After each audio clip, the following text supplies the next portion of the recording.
All right, y'all, welcome back to the podcast, and thank you for joining us this evening.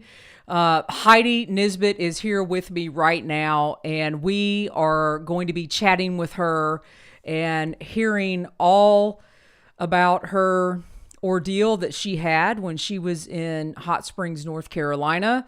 And needless to say, our mood is a little somber. Our hearts, minds, and prayers are with our friends right now in Western North Carolina, Eastern Tennessee, Virginia area, all of these areas that have been impacted in the last week by Hurricane Helene. But I wanted to start off the episode with some positive news. If any of you listened to the latest podcast episode or live that we did last Sunday with Pete Beck, and Austin was on here with me, we talked about an organization that is based out of Greensboro, North Carolina, called Feed the Hunger. And they host pack-a-thons. They work with various churches in the area. And they are currently working with the Asheville area, the Boone area. And I did go volunteer last night with Feed the Hunger. There were over 200 of us that met up in Greensboro at their corporate headquarters. And as you can see here on the screen, they still have more pack-a-thon dates at their corporate headquarters in Greensboro. October looks like the 8th, 9th, and they just added a new date on the 10th. And last night, y'all, there were over 200 of us. There was an amazing mood in the room. We packed meals last night from 6:30 to 8:30. And when the final call was made, they had announced that we packed 48,480 meals. And all of those meals right this second are in Asheville, North Carolina. Y'all, I cannot explain what it felt like last night to be in an assembly line. And I've got some pictures here to show you of what we did last night. We worked in an assembly line. There's Pete, there's Austin, and there's Austin with one of the packing packages. So the way this works is you work in this assembly line and you are literally packing dehydrated meals for 2 hours. And y'all, I hit the wrong picture. There we go. So there's part of the assembly line. It's dehydrated food, and it was on. I mean, we really didn't even have time to talk because you want to make sure you hit your place in the assembly line, whatever you were packing, whatever your role was. And we had a great time, and the mood in the room, it was amazing because they took the meals, they would put them in a box, they would put them on a pallet, and you could see right there that those meals were going right on a truck. And by the time we left last night, that truck was packed and it was headed to a church in the Biltmore area of Asheville. And y'all, to have that feeling, to know that we packed last evening 48,480 meals. It was a great feeling to leave with last night. The mood in the room was still, we were excited, we were amped, but everybody in Western North Carolina was still in our hearts, and that's never going away. So I wanted to put this on here before I talk to Heidi, because I'm going to give the floor to Heidi as soon as I turn this over. There are still dates available at Feed the Hunger. You can also donate. I noticed that the link was put in the chat. Let me see if I can find it here. There's the link. You guys, the Feed the Hunger organization is a real deal. And I'm telling you right now, if you have the opportunity to go, if you live anywhere close to Greensboro, North Carolina, and help them pack a meal, you will not regret it. So I wanted to follow up from last week's episode and last week's live with that information, because it was just absolutely incredible. And honestly, I don't have a lot of words right now for the event. Just to truly see something that you're doing physically for those of us that cannot be in Western North Carolina. The roads are closed. They don't want us in the area. They are actively still trying to help those in need. It felt really good to work and have something substantial to say about that. So there's still opportunity. You can still donate, and it's a great thing to do. So with that being said, I just wanted to give you guys an update and information on that. Tonight, I have Heidi Nisbett on the show, and Heidi is one of our, how will I introduce Heidi? One of our OGs of the show. For those of you that have been listening for a long time, Heidi was on episode number 4.5. Don't ask me why I did half numbers back in 2019 when I interviewed Heidi. We've known each other for over 5 years now. We have worked on various projects together. Heidi was the artist that did our artistry, our thumbnails, our prints for Safe and Found. She has recently completed an artist in residency with the Allegheny Trail. And Heidi, when I finally had you back on the Jester Section Hiker podcast, I had no idea that we would be meeting under these circumstances. So Heidi, welcome back to the show. Thank you for having me, and thank you for contributing at the event that you were just talking about. I think that's awesome that you were able to find something that you could do in person, because yeah, being out of the area, there's only so much that we can do until they are welcoming us back to volunteer in person. So thank you for finding that. Yeah. Yeah. It felt so good to like be physically doing something, because I think our nature is just get in the car and drive, to the closest area where we can start helping. And really that's not what we need to do. That's not what they want us to do. So we are going to adhere to that. And Heidi, I have you on because you were actually in Hot Springs, North Carolina during Hurricane Helene. And I think your story starts, well, not only were you there, you were actually on a guiding trip prior to that with the Blue Ridge Hiking Company. So again, welcome back to the show. And the reason I wanted to have you on is because I think people want to hear something. They want to hear good news. They want to hear things that are going on, and they want to hear accounts of, what happened. And we all love Hot Springs, North Carolina, whether you're a hiker, an outdoor enthusiast, a kayaker. So Heidi, I'm going to turn the floor over to you and kind of start us off, I guess, midweek last week, maybe on your hiking trip and what was going on and kind of what was going down. Sure, yeah. I was guiding with Blue Ridge Hiking Company. We were doing a week-long backpacking trip through the Smokies. It was all 75 miles of the Appalachian Trail going southbound. And it was a lovely trip. I mean, we had great weather for the whole first part of it. And we were supposed to finish on Thursday, but on Tuesday we got some rain and we got into the shelter and cooked our meals and went to bed. And another group of women came in a little bit later, and they were telling us that the weather forecast was very severe. And I had a client who was from Florida, so she was talking about her family, and we knew that there was a hurricane coming in, and we were very concerned for what was going on back in Florida, because that's who you worry about when hurricanes come in. And so this person who came into the shelter kind of, made me second guess, like, okay, we knew we were going to hike in the rain all day tomorrow, but what, and then we were supposed to finish our trip on Thursday, like Thursday afternoon. We had a 10-mile day on Thursday.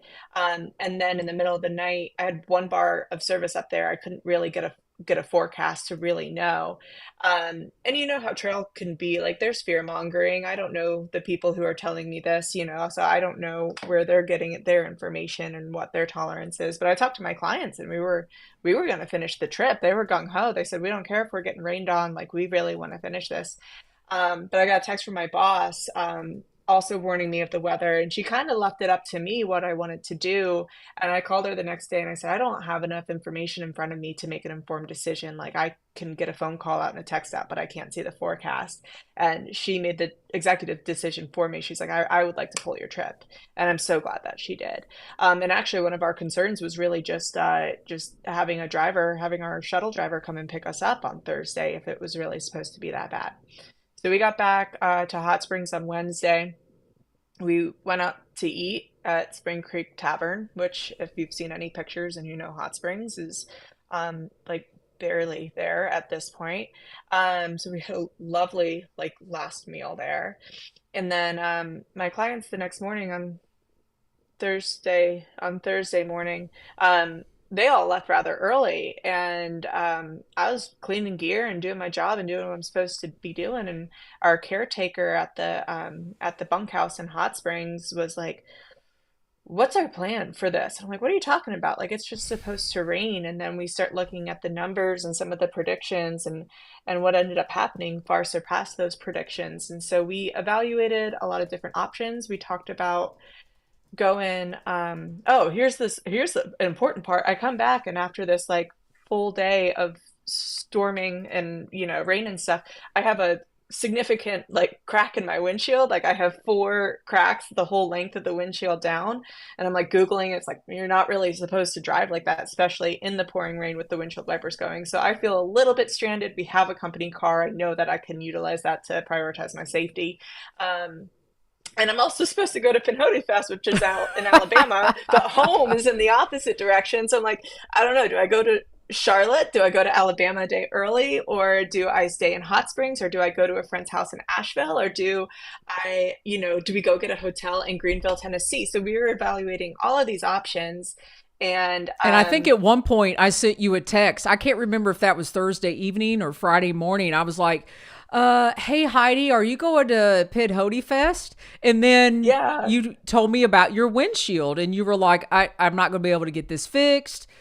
And, we had this whole crew of us, kind of heading down to Pinhoti Fest from Charlotte. And I'm on the phone with Kim and Nathan. I'm like, yeah, we're going to wait till like 11:30, 12 o'clock. The storm will pass. The sun will come out, and we'll head down to Alabama. And it seems ridiculous, absolutely ridiculous, that I was thinking that. And at some point, I remember texting you, and I was like, I can't remember if I said, "Are you coming?" or I can't remember. Oh, I said, "Are you okay?" Because we started seeing the signs on the highway, all roads in Western North Carolina are closed. And we were like, "What?" yeah, I don't remember when you texted me. I know Melinda Irby was texting me, and I was texting with, yeah, Kim and Nathan and a handful of other people. And I thought the obstacle was just going to be driving without my windshield, like if I could get my windshield fixed or not. I really anticipated, I don't think it was that crazy. We all anticipated just like, okay, we're gonna have a storm. Maybe we lose power for 24, 48 hours.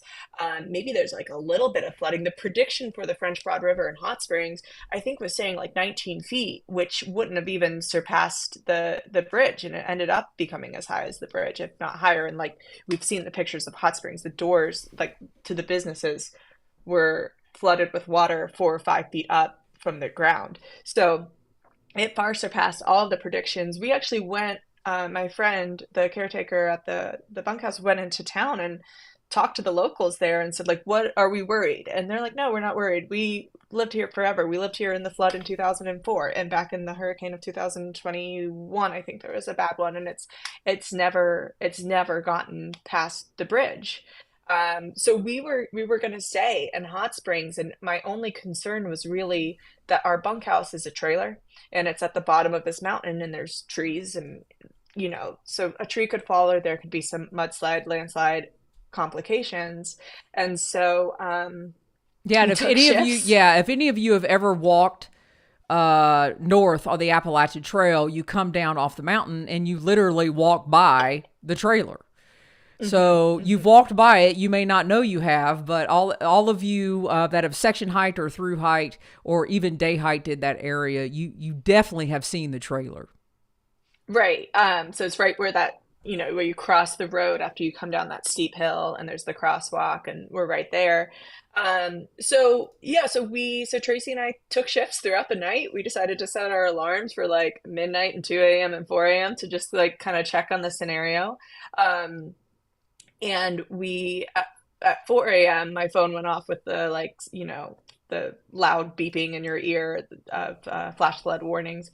And I was like, let's go ahead and do something about this. And So I went to the elementary school in Hot Springs because we'd seen on the Facebook page that that was going to be an emergency shelter, but it was a staging area for an emergency shelter. It is now currently an emergency shelter, but I got up there and there was nobody there. Um, Came down. We talked about it for a little bit, but I think it was about 5:30 in the So morning is that this I was like, Saturday I'm morning? no, this is Friday Friday morning. morning. Okay. Friday morning, I said, I'm going to go. Because this is when I think the winds were supposed to pick up and the hurricane was, or I think it did get downgraded to a tropical storm, was supposed to be hitting North Carolina. So just before the winds picked up, I just wanted to be out of the trailer. So I drove, the 45 minutes with the broken windshield to the, not 45 minutes, half an hour, less than a half an hour, to the Madison County emergency shelter, which was Madison County High School. So So when over by you left Marshall. Hot Springs, did you go drive down through the middle of town? Yes, and I could see the river and it was still lower. It didn't crest until Saturday, later on Saturday, but the flooding did not start until later on Friday.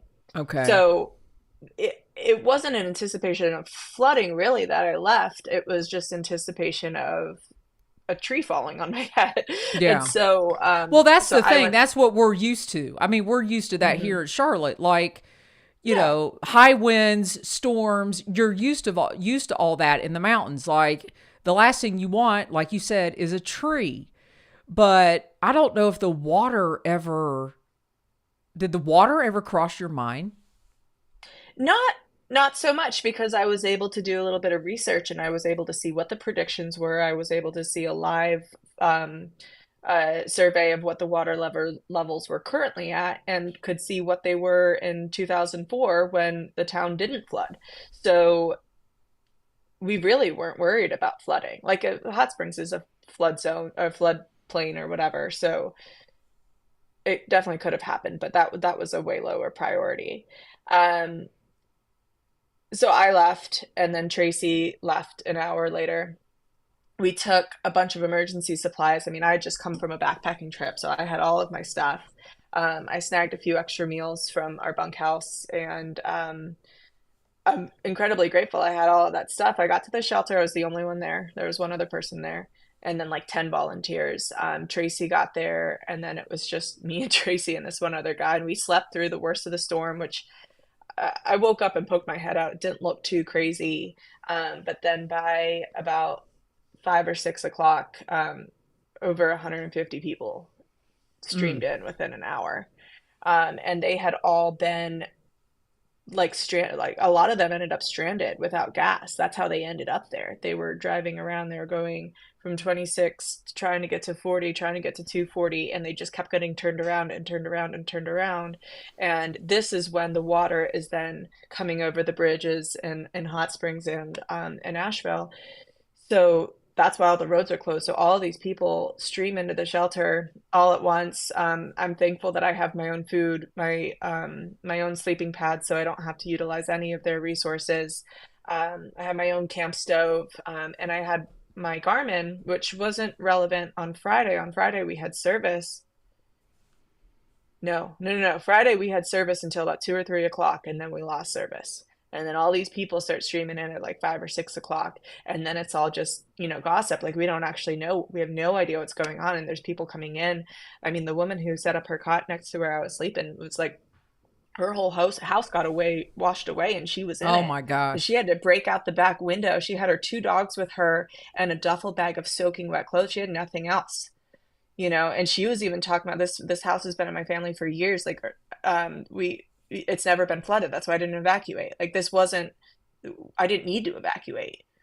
We didn't anticipate it being what it was. And so she like had to break out her back window. And she just kept saying, she's like, but I got my girls. But all she had was a duffel bag of clothes that were soaking wet and a framed picture of her mother. Oh And my that's what she took gosh. as she left. And she said, everything's gone. She said, my truck's gone and my home is gone. I don't have anything. What are you thinking at this point? I mean, people are trickling in, and obviously you're starting to, hear stories from people like this woman breaking out of her window. Is it just Mhm. chaotic, or is it calm, or what's the mood in the shelter? It's It's surprisingly calm. There's a handful of kids, and it was, sweet seeing, some presumably strangers just like hanging out and playing ball with the kids. And there's a lot of people are just kind of laying around and sleeping. There's a lot of sharing these stories like, oh, when we got to 26, it looked like this, and when we got here, it looked like this. Um, so there was like conversation. It was like really echoey because it was in a gym. So I put in my noise canceling headphones and tried to like I was just kind of getting a headache. I was very concerned for my family here in Charlotte because, we really had no way of knowing who was going to get hit really hard where. And my parents live on Lake Wiley, and so I'm losing service, and I'm like, wait, is my parents home okay? Like they're right up against the water down there, and what's going on back at home? And so thankfully I had my Garmin, and I was able to send text messages out and make sure that all of my people were okay and let them know that I was okay. And then later, I find out that the shelter was actually taking down people's names and phone numbers and their emergency contacts numbers so that they could radio that information to a different shelter so that that shelter could then get that information out just to say this person is safe. Like going through all of that Wow. just to say so and so is not dead right now. And I have a Garmin in my hand, I can pull a weather forecast, I can text anybody in my contact list. So I was incredibly grateful for that. I let a few other people send messages off of my Garmin as well, just because I knew that was, it's like you've got somebody somewhere worried about you, and so Another was reason able to to have get a a Garmin. handful Who of knew? messages. I mean, yeah. I we were it's nothing against the other people in the shelter. I happened to come from a backpacking trip. I had all of my stuff in my car. Um, we happened to come from a backpacking bunkhouse, so we were just like, yeah, let's grab a bunch of good to go meals and a camp stove and a headlamp and some extra batteries. But we had everything to be sufficient, self-sufficient. I just needed a place with a roof, and that wasn't in a floodplain. And so I'm glad that we had what we had, and we were able to just save a few more resources. At some point, I think it was the next day, I think it was Saturday, I saw the sign in the bathroom that said, "Do not drink the tap water. Like water Oh, has been wow. compromised." And I'm like, well, I have my water filter. And when I left on Saturday, I was able to leave on Saturday. They had 10 bottles of water left in the shelter, and they had 150 or 200 people there.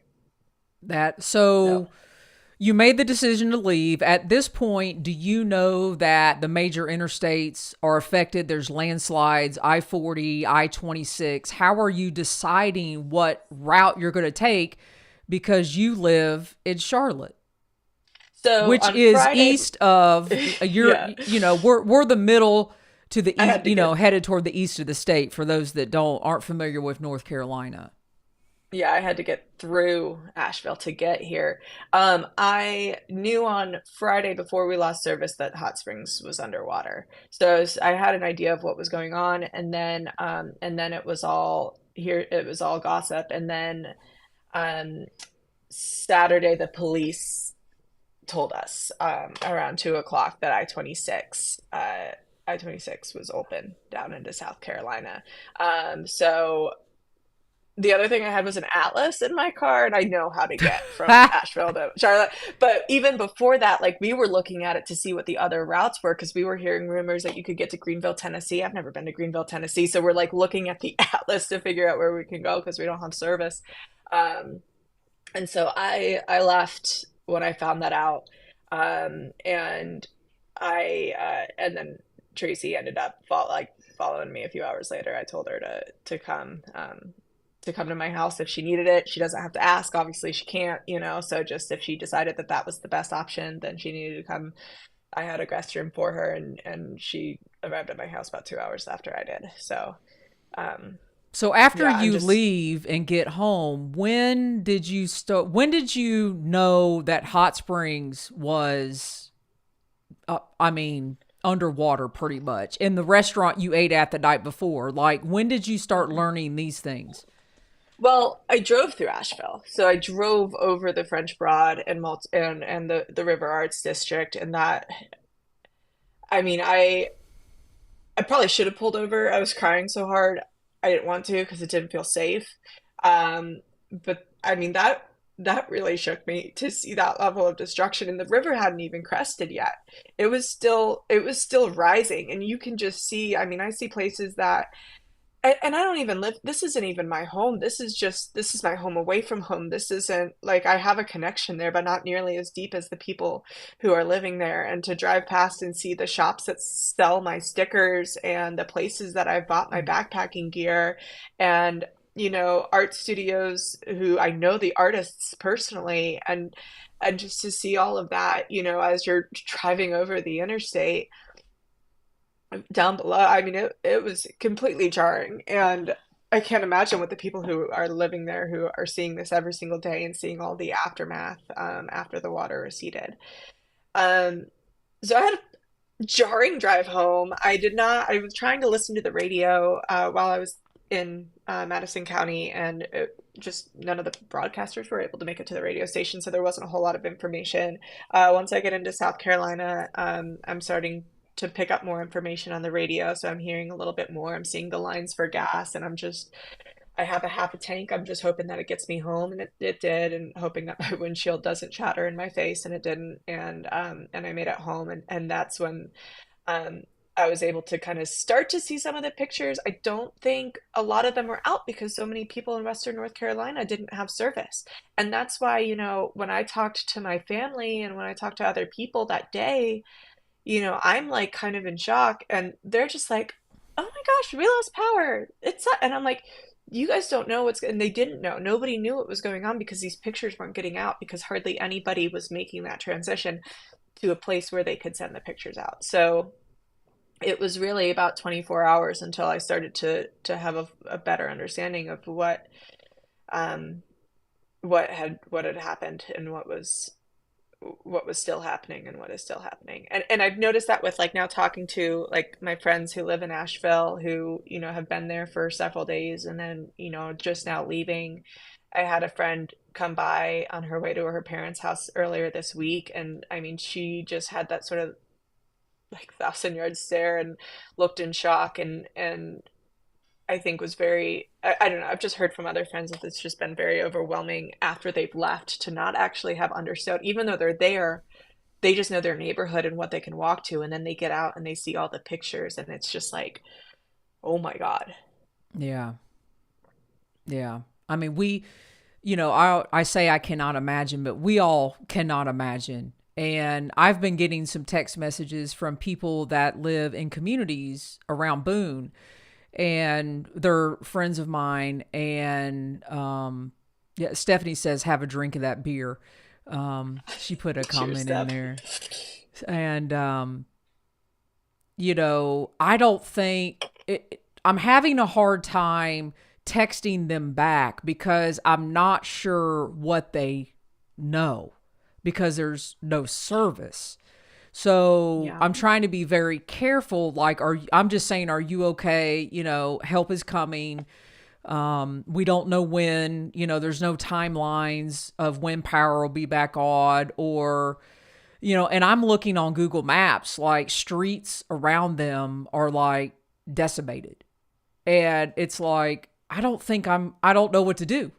And, I'm like having to be coached through what to say to people. And they're your loved ones. They're your friends. And it's like, my goodness. I mean, some people, they're stuck in communities.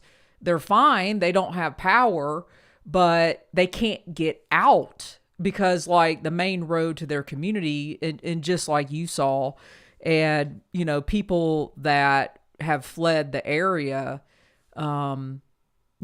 may not know what it looks like. I know people are looking at drone footage and things like that, but it seems chaotic. Do you feel like that? It feels very chaotic. It feels really hard to know what to do. It's like donate, donate, donate. Obviously, that was the first thing that I did. But there's so many funds going around. How do you even decide who you're going to donate to? Um, and then, I did. And then it's like, okay, well, I don't, I'm somewhat impact like I'm not going to be nearly as impacted by this, but I do work up there, right? So it's just like I only have so much money that I can donate. Yeah, What well, else can I do Heidi, that doesn't involve writing a paycheck? you're also mentally impacted, visually impacted. You are impacted. I yes, yeah, yeah, yes, Not for on the sure I've level. heard that. I understand But what you're saying. yeah, you Yeah. know what I mean. It's just like I'm in my home that is standing and that had power the whole time. It's like I'm fine. I'm sad, but I am fine, and other people are not fine. And I want to. You were talking about this with the volunteer event that you did. Like, I want to physically help. I'm finding some opportunities online to that are saying that they are bringing in volunteers, and volunteers are coming in, but like you have to take the appropriate avenues. And I just got a text message from a friend saying that a lot of volunteers were actually turned away today. And the whole thing feels chaotic and unorganized from afar. It's all of these different organizations, all of these smaller things. And it seems like one person doesn't know. I don't know. I don't know what's going on there. I'm seeing a lot of pictures and a lot of positive feedback that things are getting distributed and people are getting fed, and all of this is great. But it just doesn't feel like I can't even find, do we go or do we not go? Like, I can't even formally find that information because I'm getting contradicting information. It feels a lot like the early days of COVID.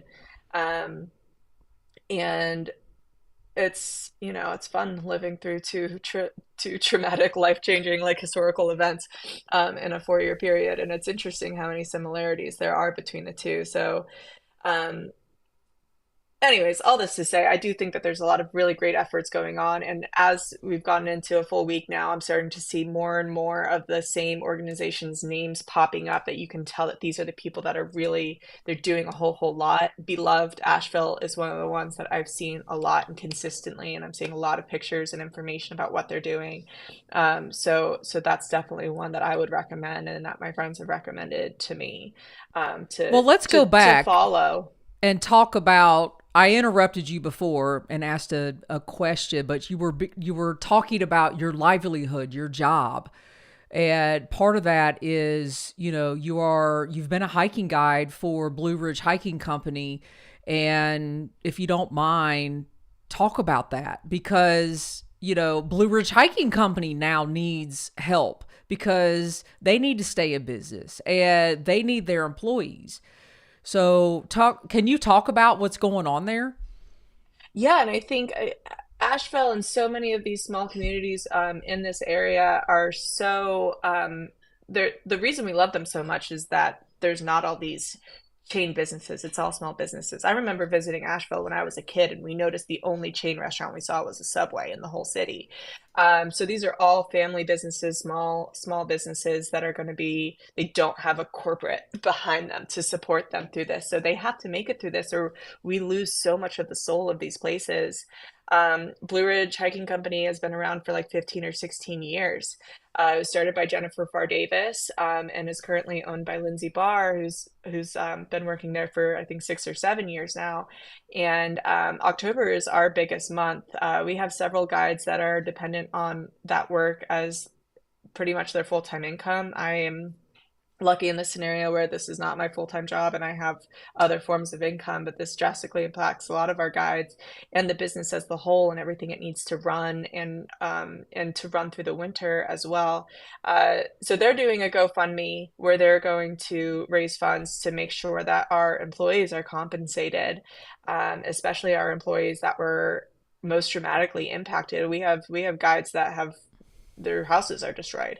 Mm. Thankfully, that we've all been accounted for. I heard that everybody has checked in, so we know that all of our guides are safe. But all of our, it's just going to have such a drastic, like, long-term impact on people's lives to lose the income, and just really want to see them land on their feet and see the business land on their feet, and that we can come back next season and guide and not be as impacted, and continue to bring people into the mountains and show them how to safely explore and backpack, and how to leave no trace, and teach all of the things that we've been teaching for 16 years now. Yeah, I mean that breaks my heart as well. It's almost like every time I go to social media, it's just another thing. It seems like, different supplies are needed, or this is needed now, because nobody knows. So nobody knows what to anticipate. and it's got to be so Lindsay and her family are okay, and but they're not okay at the same time because their livelihood and the livelihood of all the guides. So we have put up the GoFundMe on the screen. It is also in the chat. We also have added beloved Asheville that you talked about. And again, like Heidi was saying, it's, there's just a lot of stuff out there now. And I don't want people to become overwhelmed to where it's like, okay, I just can't look at this stuff, which is why I want to continue to have these episodes, because I feel like people, can trust avenues maybe that we go down, because we're not going to put anything out there that we haven't done our research on. So I know you have a couple more, because in the description of this live stream right now, I have put all the links that Heidi gave me. I don't know if you want to go over some more. Yes, I'll see if I remember what I sent you. I know that there are several donation centers throughout Charlotte, so that was some of the information that I shared on our Trail Talk page and on my personal page, just to make sure that you know where you can go locally. I mean, it's not just Charlotte; it's all of, I'm sure every county in North Carolina and our neighboring states have a donation center, so that way you can contribute, and then somebody else can take care of taking that in for you, rather than congesting the roadways that are already going through a lot right now, with all of the closures. So I just put up the Friends of Hot Springs Library. I just put that one up there. Yeah, so that was another one that I've just seen through the Hot Springs Facebook page. That was a great source of information as we were trying to figure out how to navigate the situation. And I think that there's going to be a unique situation with a lot of these smaller towns because everybody thinks Asheville, and Asheville has been severely impacted, and Asheville has a lot of people, and Asheville needs our help. But there are so many of these smaller towns that I don't know. I'm not a professional. I don't know how Yeah. disaster relief goes, but I can just see them kind of getting a little bit forgotten. Their population is so small, but at any given time during the 6 warmest months of the year, there's just as many people in Hot Springs that don't live there as do live there. So it's easy to overlook it because its population is so small, but they are built to host tourists, and anybody who has ever been to one of these towns needs to take a degree of ownership, because even Asheville is a town where the population doesn't reflect how many people are actually in the city at any given day. And so making sure that, we take ownership. If it's someplace you ever visited and enjoyed and had a good time and you want to go back, like it's our responsibility. It's not the people who live there. It's everybody who goes and visits responsibility to make sure that they land on their feet. So Well said. the link, thank you. The link that is in there goes Well said. directly to the Hot Springs Library. And so that is for Hot Springs to then determine how they want to spend their money within Hot Springs. And so it's not going through a lot of bureaucracy or other avenues. It's going Yeah. to go directly to that town. Yeah. And so now that you're back home, what is your thought process now, like a week later? Because I know you're back to work a little bit. You're working on another mural. I know that you are hosting the Trail Talk Charlotte again, and you all have an Instagram. And I see here we also put that in the chat, so people can follow you on that Instagram. And you guys, anything that we've talked about will be in the description of the video. If you're listening to the audio version, it'll be in the show notes. You can find all of this information. And Heidi, I don't want to keep you too much longer. I know this is emotional, but share with us where you are now. Yeah, I went back to work. I had the opportunity to delay it, but I felt like I had done what I could do for now, and I'm thankful to have a flexible schedule, and I hope that I have the opportunity to do something in person. I mean, just to make myself feel better as much as it is for the actual work that would get done. And I don't know, like I was definitely in a weird state of shock for a few days. I'm thankful to have this mural project because it gets me off of my phone. And it's just like I'll take my lunch break and look at 5 pictures and just feel really overwhelmed. So I don't know, like I was feeling better for a day or two, and then like today I was just like talking to my mom while I was painting and just started crying. So it's, I don't know, I think it's going to be something that lingers for a while, and I just am eager for opportunities to keep helping, and have also been very like touched to see how many other people, how many clients of mine who live across the country, former clients, hiking clients, are reaching out and making sure I'm okay, making sure the team's okay, and contributing where they can. And so it's been really heartwarming to see the communities come together. But I don't know, I still feel a bit shaken up and just heartbroken, just completely heartbroken. Well, I don't think there's any more to say, quite honestly. I think you've given everybody a very true story and heartfelt story of something that you experienced. And I just want to say again, thank you for coming on the show. Thank you for sharing with all of us. And I want to put the date on here. Today is Friday, October the 4th. And the reason I'm putting the date on here is because things are changing by the hour. Where to donate, what supplies are needed, and it's very, very hard to keep up with all of it.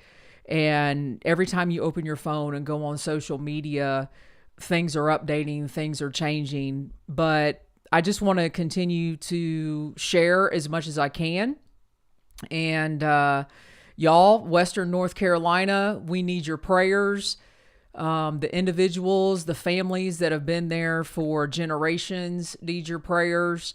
And yeah, so Heidi, you are in my thoughts, you're in my prayers, you're in my heart, and the listener's heart as well.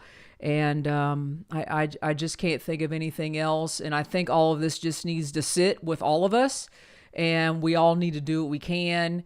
And probably right now is, if you do not live in those areas and you cannot help directly, Feed the Hunger is a great organization. There's really good links in the description below. And donate, donate. And don't forget.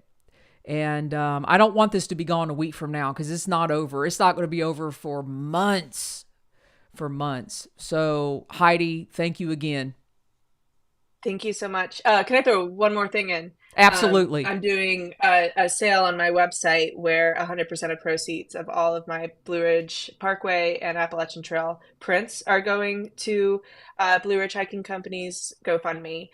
So I know a lot of people have already donated, but if you also like need Christmas presents and are looking for a way to like make Yes. that, then there's just like, and I know other artists who are doing the same thing. So like, even after you have donated what you can as a donation, like just if you can find these avenues where the money that you were going to spend anyways can be beneficial, there's one opportunity for you. And I'm sure that several more will make an appearance.